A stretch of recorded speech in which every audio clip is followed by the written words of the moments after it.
हरियाणा में सरकार बदल चुकी है। मनोहर लाल खट्टर के इस्तीफे के बाद जेजेपी और बीजेपी का गठबंधन टूट चुका है। लेकिन ऐसे में सवाल है कि आखिर ये गठबंधन टूटा कैसे, सरकार बदली कैसे।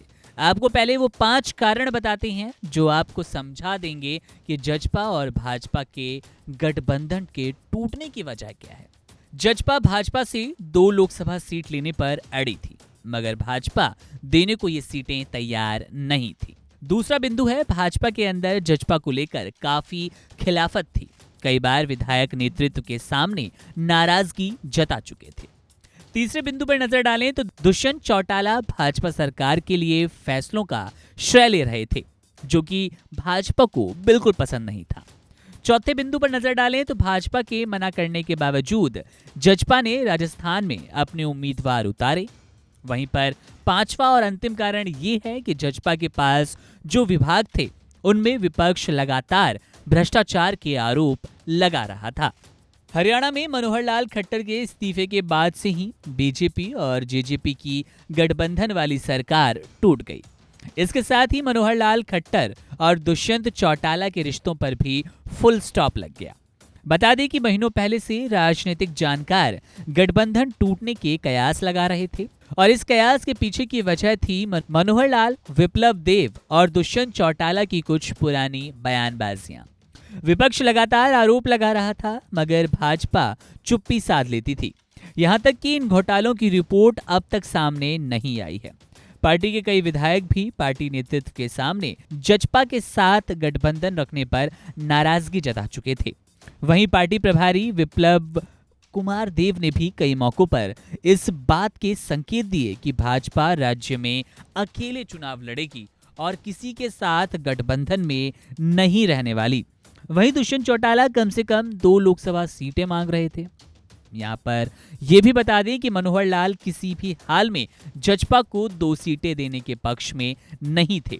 ऐसे में यह तय किया गया कि मनोहर लाल सरकार का इस्तीफा कराकर गठबंधन को अपने हाल पर छोड़ दिया जाए। इसलिए सिर्फ एक दिन पहले सार्वजनिक मंच से प्रधानमंत्री नरेंद्र मोदी की सराहना पाने के बाद भी मनोहर लाल ने मंगलवार को इस्तीफा दे दिया। यहाँ ये बात भी आपके लिए जाननी जरूरी हो जाती है कि बजट सत्र के दौरान मुख्यमंत्री मनोहर लाल ने सदन में संकेत दिए थे कि अब गठबंधन नहीं चलेगा।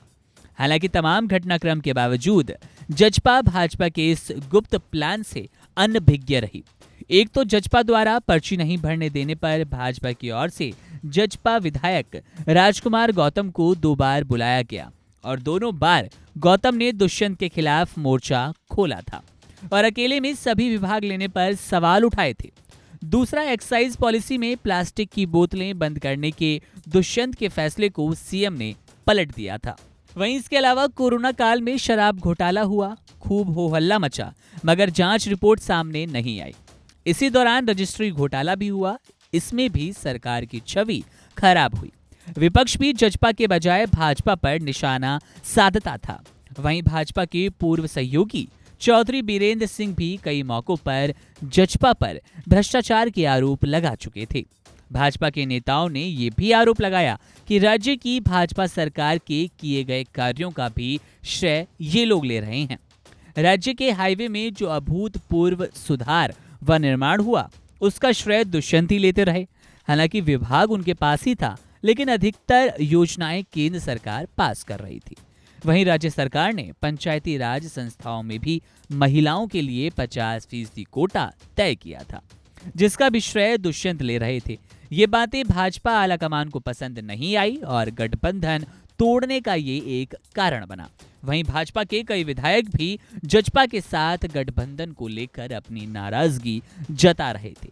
उम्मीद करते हैं ये बिंदु काफी होंगे ये दर्शाने के लिए, ये बताने के लिए कि बीजेपी और जेजेपी के बीच ये कलह पहले से चल रही थी। गठबंधन टूटने के जो कयास लगाए जा रहे थे वो सही थे और सटीक थे।